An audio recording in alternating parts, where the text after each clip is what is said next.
जब तक एक बच्चा जिंदा है, बेशक 80 साल है, 100 साल है, ब्रेस्ट फीडिंग की तब तक हेल्प। वाओ। कभी भी बच्चे को फोर्स फीडिंग नहीं कर। बच्चे ने मुंह बंद कर लिया और आप जबरदस्ती डाल रहे हो ना, तो उसके अंदर वो नेगेटिव एवर्जन आ जाता है खाने को लेके। इसको अगली बार आप खिलाओगे तो वो मुंह पूरा बंद कर ले। किसी भी प्रोटीन की हम वैल्यू देखते हैं तो एग से कंपेयर करके देखते हैं। एग की बायोलॉजिकल वैल्यू 100 है, दैट मींस जो हम खाते हैं वो सारा बॉडी में एब्जॉर्ब होगा। और किसी भी प्रोटीन की इतनी अच्छी बायोलॉजिकल वैल्यू है ही नहीं जितनी एग की है, इसीलिए उसको सुपर फूड कहते हैं। हम देखते हैं प्राइवेट डायरी में जो हॉस्पिटल्स प्रोवाइड करते हैं ज्यादा वैक्सीन होते हैं as compare to government diaries. ऐसा क्यों होता है?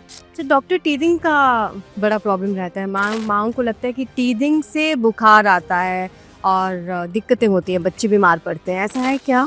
मेरी आधी ओपीडी इसी में ही जाती है। जब घर में 10 तरह के लोग प्रेशर डालते हैं ना, दांत आ रहे, तुम कुछ कर क्यों नहीं रहे हो, कैलकेरिया पॉर दे दो, या BC21 करती एक मेडिसिन आती है वो दे दो। जब तक आपके ऊपर वो प्रेशर रहता है ना, तो आप चाह के भी कुछ सोच ही नहीं पाते। आपको सिर्फ यही डाल जाता है, दांत आ रहे हैं, दांत आ रहे हैं, दांत आ रहे हैं। दांत आते नहीं है, दांत ऊपर ही होते हैं गम्स में, वो जिस नीचे शिफ्ट हो गया। That's it. बच्चों की इम्यूनिटी को हम नेचुरली कैसे बूस्ट करें, क्या खिलाएं? नेचुरल फूड, इंडियन थाली is the best super food. Again सबसे बड़ा प्रोडक्ट है मल्टीविटामिन्स। और ये तेल का क्या चक्कर है? नानी बोलती है नारियल का तेल, दादी बोलती है सरसों का तेल। तो बोलना वो कर लो, तेल से कुछ नहीं होता।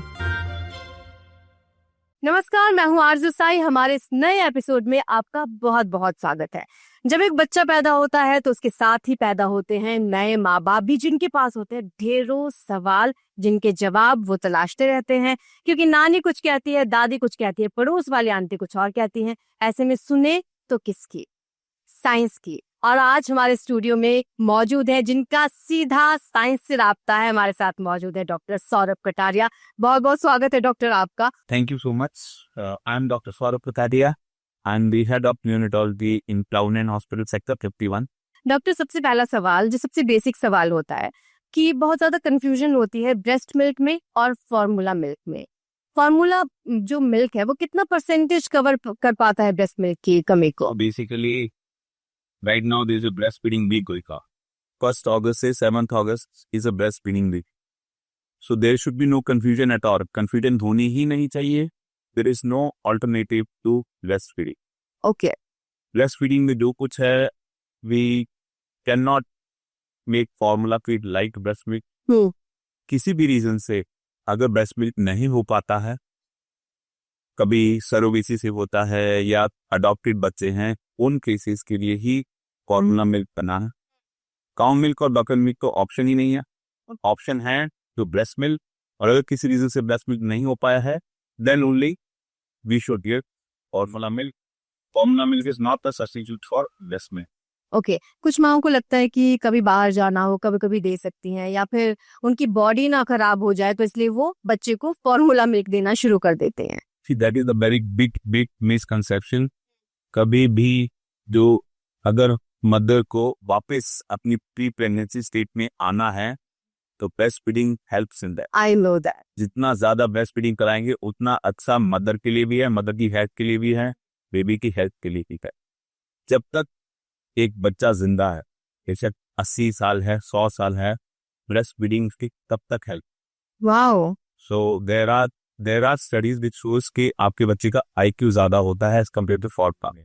वो तो जब तक आपका बच्चा जिंदा है तब तक IQ उसका ज्यादा रहेगा। Chances of cancers in mother, in baby दोनों कम। डायबिटीज, हाइपरटेंशन, ओबेसिटी, ये सारी चीजें ब्रेस्ट फेड बेबी में कम होती हैं as compare to any other. So there should be no confusion, there should be ऐसा। और अगर मदर पर कहीं ट्रैवल करना है, कभी कभी जाना है, तो मदर में एक्सप्रेस किया हुआ मिल्क रूम टेम्परेचर पे 6 घंटे तक खराब भी। ओके। मदर कभी भी ब्रेस्ट मिल्क को एक्सप्रेस करके हाइजीनिक तरीके से रूम टेम्परेचर पे उस फेस में छोड़ के जा सकती। 6 घंटे तक बच्चा वही दूध पी सकता बिना किसी।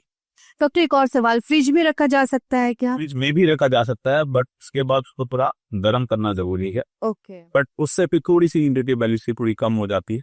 बट यस, अगर आपको फ्रिज में रखना है, एक्सेस है, तो आप फ्रिज में भी रख सकते हैं। 1 साल से छोटा बच्चा होता है, बहुत सारी माएं कंफ्यूज होती है, क्या खिलाएं क्या छोड़े? सी द गाइडलाइन सेज कि 6 महीने तक एक्सक्लूसिव ब्रेस्ट फीडिंग। ओके। उसके बाद आपके बच्चे को complementary feeding, that means the feed should complement the breast milk. तो अगले 6 महीने आपके बच्चे को आदत डालनी है कि आपका बच्चा स्लोली मिल्क से सॉलिड फूड पे शिफ्ट होता है। ओके। ठीक है, तो 6 महीने से जब आप सॉलिड फूड शुरू करते हो तो धीरे धीरे, जैसे 15 दिन शुरू की, जब भी आप शुरू करोगे तो 15 दिन जो फूड की कंसिस्टेंसी होनी चाहिए वो प्योरी फॉर्म में होनी चाहिए, okay. More liquid. Then after 15 days you can shift to pastry form, कि आपने स्पून लिया, उसे मैश करके चीजें खिलाना शुरू कर दिया। By the end of 8th और 9th मंथ बच्चे को finger foods, semi solid food पे इंट्रोडक्शन कर देना है। And by 1 year your baby should shift to solid food rather than on liquid diet और मिल्क डाइट। अच्छा, मुझे कई सारे माओ के मैसेजेस आते हैं, होता यह है शुरू में बेबी नहीं खाता, पसंद नहीं करता, हाथ हटा देगा, तो उनको लगता है कि बच्चा भूखा रह गया, ये कुछ खा नहीं रहा है, तो वो बॉटल देती रहती है, दूध पिलाती रहती हैं। उसके बाद शिकायत यही होती है कि न्यूट्रिशंस नहीं मिल रहे हैं बच्चों को, न्यूट्रिएंट्स नहीं मिल रहे हैं। तो दूध पे ही रखेंगे अगर बच्चे को, तो कैसे खाएगा? दूध से आपके बच्चे को एनर्जी मिल जाएगी, आपका बच्चा भागता फिरेगा पूरेगा, लेकिन एनीमिया होना जो कि अगेन एपेटाइट को कम कर देता है, आपके बच्चे को सिर्फ दूध पे होने से कॉन्स्टिपेशन होना, आपके बच्चे का वेट गेन ना होना, ये सब चीजें हो जाती है। प्लस देखिए, बच्चा खाना तो खाए, ओनली थिंग इज कि दूध पिलाने से हमारी जो है पेशेंस चेक नहीं होती, हमारे एफर्ट्स नहीं लगते। दूध पिलाने में बिल्कुल एफर्ट्स लगते हैं, एफर्ट्स खाना खिलाने में लगते हैं, पेशेंस सही होते हैं खाना खिलाने में, क्योंकि आजकल अगर हम कंसीडर करें बहुत पेरेंट्स वर्किंग हैं, कहीं ना कहीं वो घर आने के बाद वो पेशेंस रह नहीं जाती है कि आप बच्चे के पीछे भाग भाग के खाना। अदरवाइज हम भी बच्चे थे, हमने भी खाना खाया, सब बच्चे खाना खाते हैं। ओनली थिंग इज कि 3-4 चीजों का रूल होता है जो फॉलो करना होता है। कभी भी बच्चे को फोर्स फीडिंग नहीं कर, बच्चे ने मुंह बंद कर लिया और आप जबरदस्ती डाल रहे हो ना, तो उसके अंदर वो नेगेटिव एवर्जन आ जाता है खाने को लेके। इसको अगली बार आप खिलाओगे तो वो मुंह पूरा बंद कर ले, और वो चीजें फिर उसको दूर करना थोड़ा टाइम लगता है। सेकेंडली, जब बच्चा थोड़ा बड़ा हो जाता है 8, 9, 10 महीने का, तो बच्चे को थोड़ा इंडिपेंडेंट बनाना, जैसे उसको उसकी चेयर पे बिठा दो, उसके खाने के साथ केला छोड़, स्पेशली जब आप खाना खा रहे। Exactly. हम जब बड़े होते हैं, हमारे लिए आइडियल क्या होता है, वो चीज जो पेरेंट्स कर रहे हैं। तो इसलिए जब बच्चा पेरेंट्स को खाना खाते हुए देखता है, तब वो खुद से खाने की कोशिश करेगा, फिर आप भी उसको खिला सकते हो इसी। इस तरह कभी भी ऐसा नहीं कि तू कुछ नहीं खा रहा तो ये खा ले, कुछ नहीं खा रहा तो दूध पी ले। ये चीज एटीट्यूड जब तक रखोगे ना कि एटलीस्ट कुछ तो खा ले, वो चीज गलत होती है। आपके बच्चे को भूख तो लगेगी, और जितनी ज्यादा भूख लगती है खाना उतने टेस्टी लगता है। हाँ। थोड़ा पेशेंस रखोगे तो बच्चा खाना तो खा लेता है। बच्चे के पीछे भाग भाग के, बच्चों किसी काम में बिजी रखे, बच्चों को टॉयज के साथ बिजी रखे, आगे तो जब बच्चा बड़ा हो जाता है, 1-1.5 साल का हो जाता है, तो आपके बच्चे को पेंटिंग में, ड्राइंग में, इन सब चीजों में बिजी रखे, आप इसीलिए खाना खिला सकते हो। बस वही है कि शुरुआत में थोड़ी ये सब चीजें एफर्ट्स डालनी। मुझे ये, मेरे पास बहुत सारी वीडियोस भी हैं, और मैं तो शुक्रगुजार हूँ ऐसे आप जैसे डॉक्टर्स का, या फिर यूट्यूब पे मैं रिसर्च करती रहती थी। अधीरा जब थोड़ी बड़ी हुई तो उसको खिलाना शुरू किया, जब तो हमने भी चेयर मंगाई, फीडिंग चेयर, और उसके बाद कितने आराम से वो बैठ के, हम भी उसके साथ बैठ के खा रहे हैं, वो भी आराम से बैठ के वो अपना फूड फील कर रही है, खिचड़ी को फील कर रही है कि ये क्या है, खा रही है। नो डाउट कपड़े गंदे होते हैं, पूरा मेस क्रिएट होता है, पर या तो आप एक ही चीज चुनो, या तो फिर वो मेस क्रिएट होने दो, या फिर बच्चा खाना खाना भूल जाए, फिर आप उसके पीछे पीछे घूमते रहो, या फिर फूड को आप दूध के साथ चेंज कर दो। तो ये सब चीजें होती है। उतना ज्यादा बच्चा आपका दर्द भी फैलाता है, उतना ज्यादा खाने से कोरिलेट कर, उतना ज्यादा आपसे खा भी लेगा। तो उसको, बच्चे को जब अकेला छोड़ते हो, गंदगी मचाएगा, बच्चा हर चीज में मचाता, उसको टॉय दे दो, उस पूरी जगह फैला देगा। That is how it is, that is how it should be. Exactly और ये तो उदाहरण है, मैं आपको बता रही हूँ, अधीरा की जो वीडियोस हैं, आज इतने आराम से खाना खाते हैं, मुझे कभी इसके पीछे नहीं भागना पड़ता, आराम से अपना खाना चुपचाप खाएगी। मैंने कभी भी जबरदस्ती नहीं की, जैसे एक बार मुंह बंद कर लिया, और यही मेरे हस्बैंड का भी रूल है, एक बार इसने मुंह बंद कर लिया उसके बाद इसको खाना नहीं खिलाएंगे। तो अब आराम से खाते हैं, जितना खाना है उतना खाएगी, जब नहीं खाना है तो नहीं खाएगी। अच्छा, कुछ बच्चे ऐसे भी होते हैं, उनको जबरदस्ती दूध पिलाया जाता है, उसके बाद कभी कभी तो पचा लिया, अदरवाइज उसी वक्त वॉमिट कर देते हैं। क्या दूध से एलर्जीज होती है बच्चों में? दूध से एलर्जीज होती हैं, लेकिन फोर्स फीडिंग आप जब भी कराओगे, बेशक वो दूध की होगी, खानों की होगी, बच्चा वॉमिट कर देगा। वॉमिट नहीं करेगा तो एटलीस्ट केसेस ऐसे बनाएगा जिससे वो बता रहा है बेसिकली कि राइट नाउ उसको अभी नहीं खाना। It can be days, it can be that he is got bored of it. तो एक बार आप 10 मिनट का ब्रेक दोगे, हो सकता है 10 मिनट में वापिस से 2-3 चम्मच 4 चम्मच खा ले अच्छे से। लेकिन सिर्फ वॉमिट करना is not a sign of food allergy, there can be so many things that can cause that. Okay, अच्छा, मैंने कुछ ऐसे बच्चे भी देखे हैं अपने आसपास कि सुबह सुबह उठते ही भूख तो लगी होगी बच्चे को, फिर भी वो दूध नहीं पी पाते हैं। ऐसे बच्चों के लिए क्या किया जाए? देखिए, आपके बच्चा अगर 6 महीने से बड़ा है तो you should consider that as a blessing in disguise. पाना खिलो, अच्छा, यू जब भी बच्चा सुबह उठता है तो अगर आप उसको सुबह उठते ही खाना खिला दोगे, स्पेशली जो हाई कैलोरी फूड होता है, breakfast should always be high calorie food, because बच्चे को पूरा दिन जागना है, पूरे दिन अपनी एनर्जी स्पेंड करनी है, तो उसके लिए हाई कैलोरी फूड जो अच्छी चीजें होती है जैसा हींग, बनाना, एग वगैरह, ये सब चीजें अच्छे से इंट्रोड्यूस कर सकते हो, सुबह ही दे दीजिए उनको, इसके बाद वो दूध ले लेंगे। बट आपके बच्चों को किसी भी चीज में कभी भी पोस्ट फीडिंग नहीं करनी। छोटे बच्चों जितनी ज्यादा पोस्ट फीडिंग होगी उतना ज्यादा वॉमिटिंग, उतने ज्यादा नेगेटिव एवर्जन, उतना ज्यादा आपको नेक्स्ट टाइम और एफर्ट डालना। ओके अच्छा, दूध से जो चीजें बच्चे को हमारी मिलती हैं वो किसी और चीज से, खाने की चीज से स्वैप किया जा सकता आराम है? से दिया वेरी 1 साल के बाद आपके बच्चे के लिए दूध की जो लिमिट होती है वो दैट इज 16 आउंसेस। अगर हम ml की बात करें तो 450 से 480 ml पर डे। और वो भी बेसिकली हमें दूध से क्या मिलता है, अगर हम मदर मिल्क को छोड़ दे बाकी दूध की बात करें तो हमें दूध से क्या मिलता है, कैल्शियम, प्रोटीन, या और वो भी बहुत ज्यादा हाई बायोलॉजिकल वैल्यू वाले नहीं कि जो बिल्कुल एकदम एब्जॉर्ब हो जाए। एग से हमें वही सब चीजें मिल जाती, पनीर से मिल जाती है, कर्ड से मिल जाती, तो इसीलिए दूध ज्यादा इंपॉर्टेंट रह नहीं जाते एक साथ।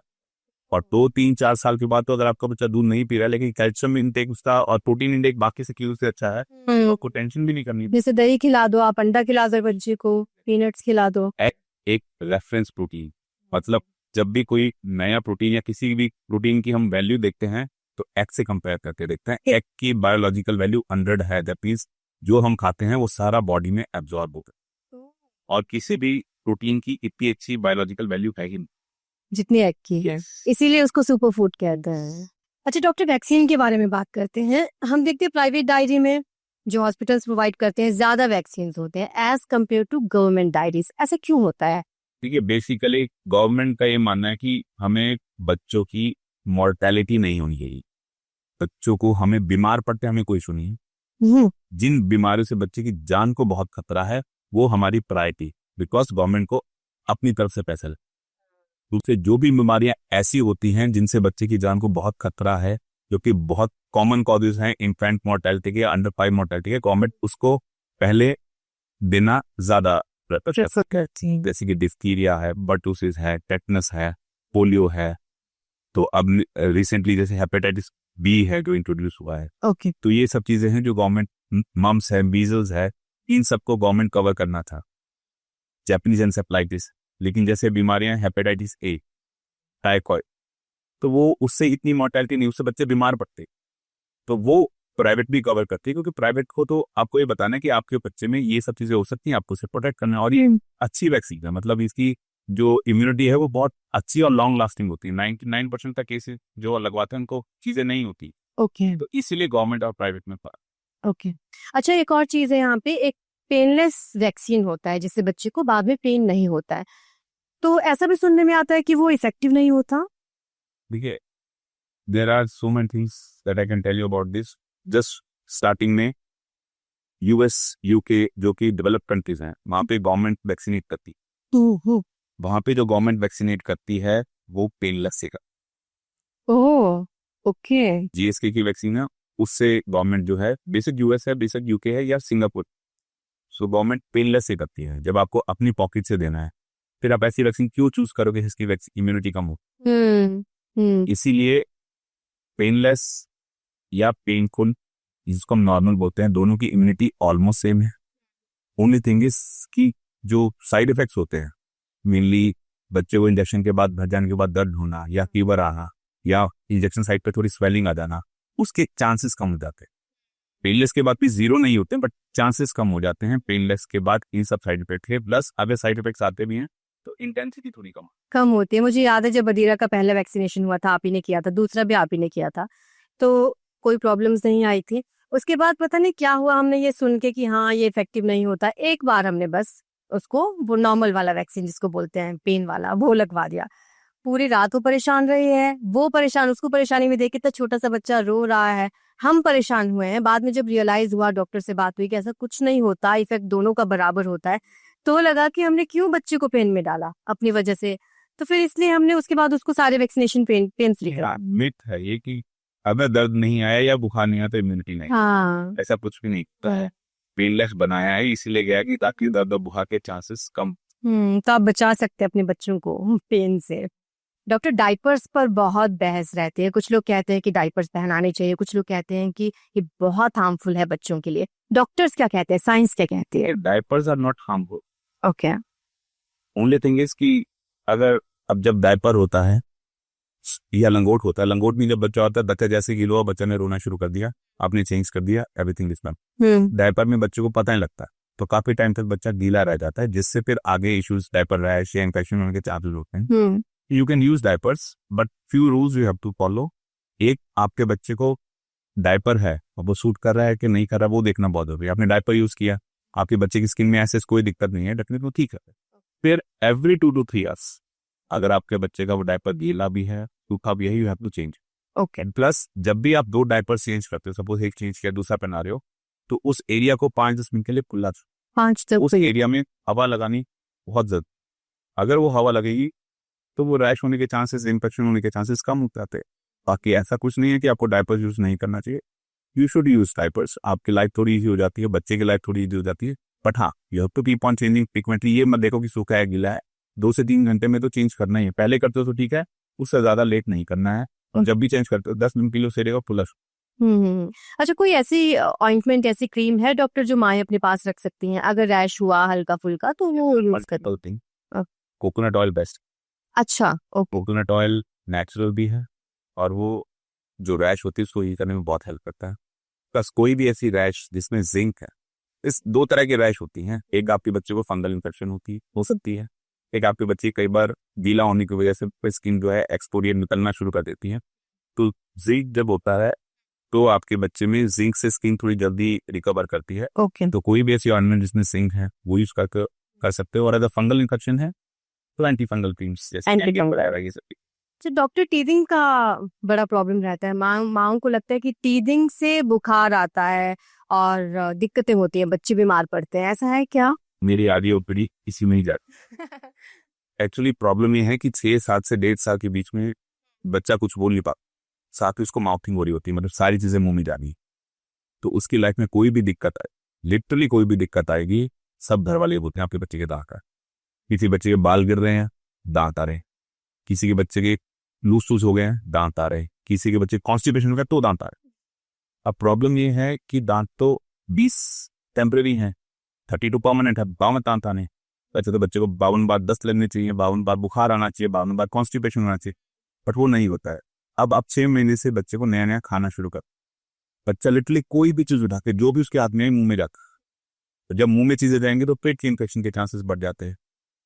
आपके बच्चे को जब आप नया खाना इंट्रोड्यूस करते हो तो कई बार बच्चे को सूट नहीं करता है, तो बच्चे की सूज की फ्रीक्वेंसी बढ़ जाती है, अदर केसेस में कॉन्स्टिपेशन हो जाता है। तो these are the reasons which can cause आपके बच्चे में लूज स्टूल्स या कॉन्स्टिपेशन या कोई और चीज। ओके। आपका बच्चे को दूध चेंज होता है, स्टेज 1 से स्टेज 2 पे जाते हो, या मदर मिल्क आप कंटिन्यू करते हो, तो खाने नए नए इंट्रोड्यूस करते हैं, उस केस में आपके बच्चे में कई बार कॉलिक हो जाता है, पेट में दर्द हो जाता है, जिससे बच्चा रोता है। अब बच्चा हाथ मुंह में डाल के खुद को सूद करता है। जब भी आपके बच्चे को इवन इचिंग हो रही होगी, पेट में दर्द होगा, कोई और इशू होगा, गर्मी लगेगी, सर्दी लगेगी, डर लगेगा, हाथ मुंह में डाल के बच्चा खुद को सूद करने की कोशिश। आंख में दर्द हो रहा है इसलिए दबा रहे। आपके बच्चे, छोटे बच्चे को जब पेट में दर्द होता है वो ये नहीं बता सकता कि मेरे पेट में दर्द हो रहा है, तो मुंह का दर्द कैसे बता? आपके बच्चे को दांत से हल्की फुल्की इरिटेशन, माइल्ड ग्रेड फीवर फिर भी आ सकता है, बट वो भी जब आप गम्स मसाज कर दोगे तो बच्चा ठीक हो जाता है। लेकिन अगर गम्स मसाज करने से, टीदर्स देने से भी प्रॉब्लम सॉल्व नहीं हो रही है, दैट मींस वो टीदिंग नहीं, there has to be some other reason. I had a parent, मेरे पास उन्होंने मैसेज किया कि सर हमारे बच्चे को बहुत ज्यादा दांत में दर्द हो रहा है, he is crying like anything. एक दवाई आती है कैलकेरिया फॉस करके, देखिए दैट, देखा वो कैल्शियम फॉस्फोरस है, वो आपके दूध में भी है, बट यू कैन गिव। तो उन्होंने दे दिया। उनका अगले दिन मैसेज आ रहा है कि सर कोई कैलकेरिया पस काम नहीं कर रही है, कोई रैपिड रिलीफ के लिए कोई एलोपैथी में मेडिसिन है तो बता। सो आई टोल्ड देम एक बार आप चेक करा दो बच्चे को। सो व्हेन दे केम, बच्चे की पूरी नेक पे पूरी रैश हो, रिपोज ऑन द, बच्चे का वेट अच्छा था तो वो रैश दिख नहीं रही, तो that was the reason he was crying. But सब बोल रहे हैं टीदिंग। सो टीदिंग पे चीजें डालने से ना आप बाकी सब चीजें छोड़ देते हो कि बच्चे में और कोई दिक्कत भी हो सकती, और या यूजुअली यही होता है, कोई और दिक्कत होती है। अगर टीदिंग होगी तो 24 घंटे होगी ना, बच्चे को 24 घंटे रोना चाहिए। ऐसा तो नहीं कि 6 से 7 के बीच में रोया, 7 के बजे के बाद खेलने लग गया वो। सही। इसीलिए टीदिंग पे कभी ब्लेम डालना ही नहीं है। आपको रीजन पता लगाना कि बच्चा रो क्यों रहा। ये बच्चा बोल नहीं पाएगा, बच्चा सिर्फ रोए, तो इसलिए टीदिंग पे बहुत ज्यादा इश्यूज नहीं होते, बहुत माइनर इश्यूज होते हैं जो आपकी बच्चे की लाइफ को डिस्टर्ब नहीं करें। और यही बच्चे के 6 साल पे फिर दांत आए, बच्चा कभी कंप्लेन नहीं करेगा कि मुझे कुछ भी इशू हो रहे हैं, फिर तब उसको अगर कोई दिक्कत होगी वो बता दे। इसीलिए टीदिंग ज्यादा परेशान नहीं करती है। इट्स ऑल मोस्टली जो भी सोसाइटी में चलती हैं ज्यादातर। ओके। मुझे आज भी याद है जब अधीरा पैदा हुई थी, आप आए थे चेक करने के लिए और कुछ चीजें बताने के लिए, तो आपने मुझे ये कहा था कि आरजू देखो 3 चीजें हैं जिसकी वजह से बच्चा रोएगा। या तो उसको भूख लगी है जब बच्चा न्यूबॉर्न होता है, या तो उसका डायपर गीला है, या फिर उसको कहीं पे पेन, या फिर बॉडी में कुछ प्रॉब्लम हो रही है। बस मैंने आपकी बात को गांठ बांध लिया था, उसके बाद मैंने उन्हीं चीजों पे ध्यान दिया। जब भी अधीरा रोई, अगर भूखी नहीं है, डायपर गीला नहीं है, इट मीन्स कि शरीर में किसी बॉडी पार्ट में उसको दर्द है, या फिर कुछ ना कुछ उसको चीज परेशान कर रही है। तो रादर देन की मिक्स पे आप जाओ, अच्छा रहेगा आप डॉक्टर से मिलो और इससे बात करें। प्रॉब्लम ये नहीं होती है, आप समझ लेते, लेकिन जब घर में 10 तरह के लोग प्रेशर डालते हैं ना, दांत आ रहे तुम कुछ कर क्यों नहीं रहे हो, कैल्केरिया कॉर दे दो, या BC21 करती एक मेडिसिन आती है वो दे दो। जब तक आपके ऊपर वो प्रेशर रहता है ना, तो आप चाह के भी कुछ सोच ही नहीं पाते, आपको सिर्फ यही डाल जाता है दांत आ रहे, दांत आ रहे, दांत आ रहे हैं। दांत आते नहीं है, दांत ऊपर ही होते हैं गम्स में, वो जिस नीचे शिफ्ट हो गया, दैट्स इट। और कुछ भी ऐसी चीज नहीं होती है बड़ी चीज, तो गम्स पाड़ के आ रहे हैं, बहुत ब्लीडिंग होने वाला सब। हाँ। तो डॉक्टर, बच्चे को ब्रश कराना कब शुरू करना चाहिए? और जो छोटे बेबीज होते हैं जिनके अभी दांत नहीं आए हैं, उनके हम माउथ हाइजीन का कैसे ध्यान रखते हैं? ठीक है, 6 to 14 मंथ्स में यूजली की साथ किसी बच्चे की 6 महीने पे हो जाएगी, किसी बच्चे की 14 महीने पे होगी। तो जो NHS गाइडलाइंस है, जो UK गाइडलाइंस है, वो बोलती है कि जब भी आपके बच्चे का एक भी दांत आ जाए, you can start brush. Okay. ठीक है। दूसरी चीज ये है कि जब भी आप सॉलिड फूड शुरू करते हो, उसके 10-15 मिनट बाद आप टंग क्लीनर से या उससे उसके अगेन कन वगैरह क्लीन कर सकते हो, प्लस गम्स मसाज कर सकते हो आफ्टर एवरी ईच सॉलिड भी। और जब दांत आ जाएंगे उसके बाद आप फिंगर ब्रश से टीथिंग शुरू कर सकते हो और ब्रशिंग शुरू कर सकते हो। और 0 to 2 years के टूथपेस्ट आते हैं जो कि एडिबल होते हैं। हाँ। तो later on you can start दूस टूथपेस्ट जो कि बच्चा वेलो करेगा, स्पिट नहीं करेगा। ओके। और जो सिलिकॉन वाला ब्रश आता है, यू कैन स्टार्ट फिंगर वाला, once teething has started you can start brushing also. Okay. अच्छा, जो बच्चा जिसके दांत नहीं आए, अभी बहुत छोटा बच्चा जो सिर्फ दूध पीता है, 6 महीने से कम उम्र का बच्चा, उसकी हाइजीन का कैसे? उसके लिए कुछ नहीं करना है। देखिए अगेन, अगर आपके बच्चे को, आपको सिर्फ जो स्पिटअप्स होते हैं बच्चे में, जिसको रिफ्लक्स होते हैं, उसी को क्लीन करना है। बाकी माउथ बिफोर एवरी फीड हो बच्चे का सलाइवा से सब क्लीन हो जाता है। हाँ, क्योंकि आप ज्यादा डीप जाओगे तो बच्चे को वॉमिट की चांस। हाँ। तो 6 महीने से कम बच्चे को परेशान करने की जरूरत नहीं है। ओके। और टॉडलर को तो मुझे लगता है पकड़ पकड़ के ब्रश कराना चाहिए। Again I will go back to the first lesson कि आपको टॉडलर के हाथ में ब्रश दे दो और उसके सामने ब्रश कर। जब आपको ब्रश करते हुए देखेगा, देन ही और she will again try to brush और ऑन टीथ, और उसी से आदत करेगा। ओके। जब तक आपका बच्चा आपको ब्रश करते हुए नहीं देखेगा, वो नहीं करेगा ब्रश। इसीलिए जो छोटा बच्चा होता है, बड़े भाई या बहन को देखे जब वो ब्रश कर रहा होता है, अपने आप ब्रश करनी। So that is how you should say sentence. आपको बच्चों को सिखाने के लिए बेस्ट एग्जाम्पल है खुद करो। बेशक बच्चा कितना भी बड़ा हो, कितना छोटा, अगर आपका बच्चा 10 साल का भी है, अगर आप उसके सामने रोज जिम जाते हो या रोज एक्सरसाइज करते हो, उसको पता है कि उसको आज नहीं तो कल ये सब चीजें करनी है, ये नॉर्मल चीजें हैं। इसी तरह के पेरेंट्स से यही आप बच्चा कॉपी करता है। जैसे हम खाना खाना शुरू करते हैं, हम ऐसे करते हैं खाने को, तो अधीरा भी ऐसे करने लगेगी। मींस कि वो सीख रहा है। खुद सेट करने हैं। आपका बच्चा अपने आप उस लाइन पर चल। आप कितने बच्चे को बोल रहे थे कोई ये स्पोर्ट्स करना है, कोई ये स्पोर्ट्स ज्वाइन करना है, वो कभी नहीं करेगा जब तक उसका मन नहीं करे। हाँ। लेकिन अगर आप कुछ कर रहे हो तो उसको जिसमें इंटरेस्ट है वो करेगा। बच्चों को खांसी जुकाम अमूमन होता रहता है हर सीजन में, तो क्या हर खांसी जुकाम पे, फीवर पे बच्चे को दवाई देनी चाहिए? देखिए, अभी भी फ्लू सीजन चलता है, मंथ ऑफ अगस्त, तो अगस्त में flu season usually north India में तो पीक पे होता है। हाँ। फीवर के लिए यस, पैरासीटामोल है और भी है, आइबुप्रोफेन है, मेप्टाल्पी है जो आपको देनी है, क्योंकि बच्चे का फीवर कंट्रोल करना बहुत है। बट कोल्ड एंड कफ के लिए जितनी कम मेडिसिन दोगे उतना अच्छा है। अच्छा।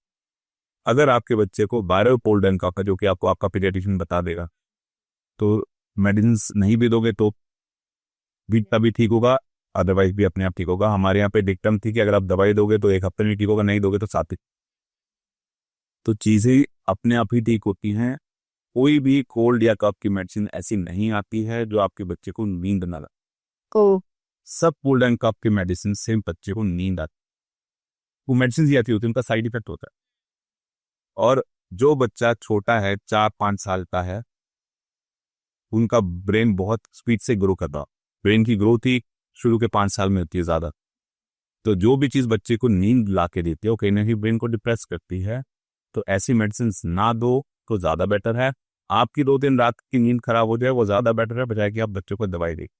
मेडिसिन जिनमें कॉम्बिनेशन होता है, मैक्सट्राप जैसे आती है या टीमिनिक आती है, उसमें क्लोरपेनिरामिन और फिनाइलेफ्रिन का कॉम्बिनेशन, ओके, वो इवन इंडियन गवर्नमेंट ने 4 साल से छोटे बच्चों में बैन कर रखा है। आप अगर डाल के देखोगे गूगल पे क्लोरफेनिरामिन और फिनाइलेफ्रिन का जो कॉम्बिनेशन, इवन इंडियन गवर्नमेंट ने ऑर्डर कर रखा है कि आपको उस पर लिखना है लेबल पे कि 4 साल से छोटे बच्चों में नहीं है। तो दवाइयों में नहीं मिलती होगी। एक में है, आई एम नॉट श्योर इस ब्रांड में, उसमें सब एक में है जिसमें लिखा हुआ है कि लेस देन 2 इयर्स में नहीं देगी। अच्छा, जबकि लेस देन 4 इयर्स में जैसे बट लोग दे रहे हैं। क्यों दे रहे हैं? क्योंकि अगर आप नहीं दोगे तो पेशेंट आपके पास वापिस नहीं आए। आप अगर किसी पेशेंट को ये बता के भेज दो कि ये खांसी की मेडिसिन नहीं देनी है, 2-3 दिन रात आप ही खराब जाएंगे, डॉक्टर दोबारा नहीं रखा, नहीं आएगा। कहीं ना कहीं कुछ डॉक्टर्स हैं जो बोलते हैं कि ठीक है नहीं आ रहा तो नहीं आ रहा, हम आपको ऐसी मेडिसिन नहीं देते जो बच्चे को आगे चल के भी नुकसान। हाँ, अब जो अच्छी पीडियाट्रिशियन है वो यही कहते हैं जैसे कि अगर एक दिन फीवर है और 100 फीवर है, 100 से ऊपर नहीं है तो आप मत दो मेडिसिन, और अगर 100 से ऊपर है तो फिर आप पैरासीटामोल दे सकते हो। पैरासीटामोल का कोई साइड इफेक्ट? अच्छा, पैरासीटामोल आप फिर भी दे सकते हो, लेकिन जो कोल्ड एंड कफ की मेडिसिन वो नहीं दे, यही चीज नहीं देनी है। एक नॉर्मल सलाइन नेजल ड्रॉप्स आती, एक पैरासीटामोल ड्रॉप्स आती है जिसका कोई साइड इफेक्ट नहीं। और ये नेबुलाइजर से जो देते हैं मेडिसिन, वो नेबुला अगेन वो चेस्ट की कंडीशन पे डिपेंड करता है। अगर चेस्ट में कुछ ही केस है वीजिंग जिसको हम बोलते हैं वो है, तो नेबुलेशन देनी पड़ेगी, नहीं है तो नहीं दे, तो नहीं देनी। बट एटलीस्ट अगर डॉक्टर ने चेक किया है चेस्ट में दिक्कत है और उसने नेबुलाइजर लिखा है तो एटलीस्ट को ब्लड में नहीं जा रहा, वो जहां जा रहा है वो सब लंग्स में जा रहा है। 80 ब्लड में नहीं जाए तो साइड इफेक्ट के चांसेस वैसे भी कम हो, बट हाँ वो तब, लेकिन अगेन वो भी तभी देना जब इंडिकेटेड।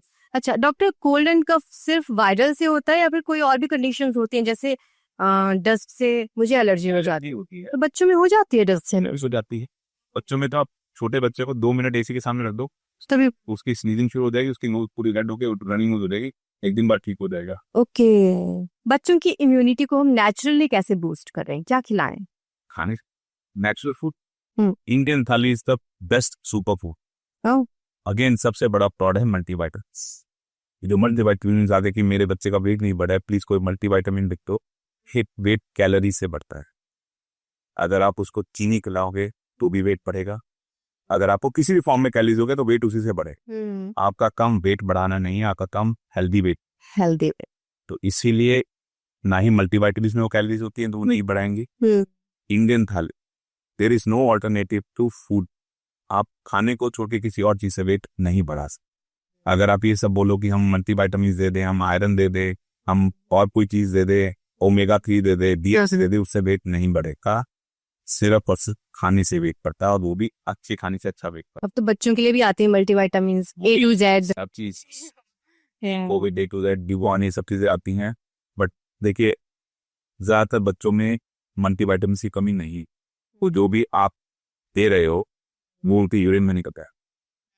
तो basically I saw somewhere in a series big bang theory with their is a guy named Sheldon, वो यही बोलता है कि मल्टीविटामिन ताकि आप सिर्फ अपना यूरिन महंगा था, आपकी सारे टेस्ट से जो है यूरिन में तो यूरिन महंगा और this is a prod basically. हाँ, जिसको लॉन्ग टर्म कोई इशू नहीं, किसी को टीबी हो रखा है, किसी की एपेटाइट लीवर इश्यूज की वजह से लो है, तब आप ये सब चीजें जब बॉडी में एब्जॉर्ब नहीं होता, खाने का मन नहीं करता। लेकिन जब एक नॉर्मल बच्चा है उसमें मल्टीविटामिन देने का कोई लॉजिक ही नहीं। थाली, इंडियन थाली एज इन दाल चावल, हरी सब्जी, रोटी, सलाद, ये सब, दही ऐड, सोयाबीन, पनीर का भी बड़ी टेंशन है आजकल। पनीर आजकल अच्छा आता ही नहीं है मार्केट में, या तो फिर घर पे बनाओ पनीर, तो सही बात है। इस तरह से विश्वास कर, जो चीज न्यूज में आ गई वो खराब है, जो न्यूज में नहीं आ रही वो ठीक है। कोई फ्रूट, सब चीजें ऐसी आ रही हैं, अच्छी भी आ रही है, खराब भी आ रही है, ये भी ऐसा है। बट कहीं ना कहीं तो आपको ट्रस्ट करना पड़ेगा। ये तो छोड़ के आप दूध से बना रहे हो, दूध कहाँ से आ रहा है? तो या तो आप सब घर में अब एक भैंस पाल लो, अदरवाइज ट्रस्ट करो। यस, अदरवाइज तो इस चीज का एंड नहीं है। आप सजेस्ट करते हैं कि विटामिन डी की ड्रॉप्स दो बच्चों को जो 1 साल से कम उम्र के बच्चे हैं, उसके बाद बंद कर देनी चाहिए या फिर दे सकते हैं कभी कभी ऑल्टरनेटिव? देखिए, दे सकते हैं आप। जो अगर अगर इन दो गाइडलाइंस हैं वो ये हैं, WHO गाइडलाइंस होती है आपको 6 महीने तक देना। ओह। इंडियन गाइडलाइंस जो है NNF होते हैं वो 1 साल तक देना, ठीक है। उसके बाद there are no as such guidelines कि आपको इतना देना ही देना है या नहीं देना है। बट जितने भी मैंने अपने एक्सपीरियंस में जो बच्चों के कभी किसी रीजन से टेस्ट होता है उसमें विटामिन डी लेवल्स कराएं तो 90% बच्चों का कम आता है, 90% इंडियंस का कम आता इसका कम आता है, डर्स का है। हाँ, लास्ट 1 साल में आपने नहीं लिया है तो आपका विटामिन डी इनसफिशिएंट होता है ज्यादा करके। तो इसलिए 1 साल तक तो देर इज। बाकी कई बार आजकल कुछ ऑयल जैसे आते हैं, कुछ मिल्क ऐसे आते हैं जो कि विटामिन ए और विटामिन डी से उनमें एडिड है। ऐसा है क्या? अच्छा। आते हैं कुछ, तो आप वो भी दे सकते हो। नहीं तो अच्छा, सनलाइट कौन सी अच्छी रहती है, मतलब कौन सी दोपहर में? कोई ऐसी सनलाइट आती नहीं है तो आपके बच्चे में विटामिन डी या आप में विटामिन डी की कमी को पूरा करे। अच्छा, वो वर्कर्स हैं जो बिना कपड़ों के या कम कपड़ों में धूप में काम करते हैं, उसका विटामिन डी डेफिशिएंसी। इंडिया में ऐसी नहीं आती।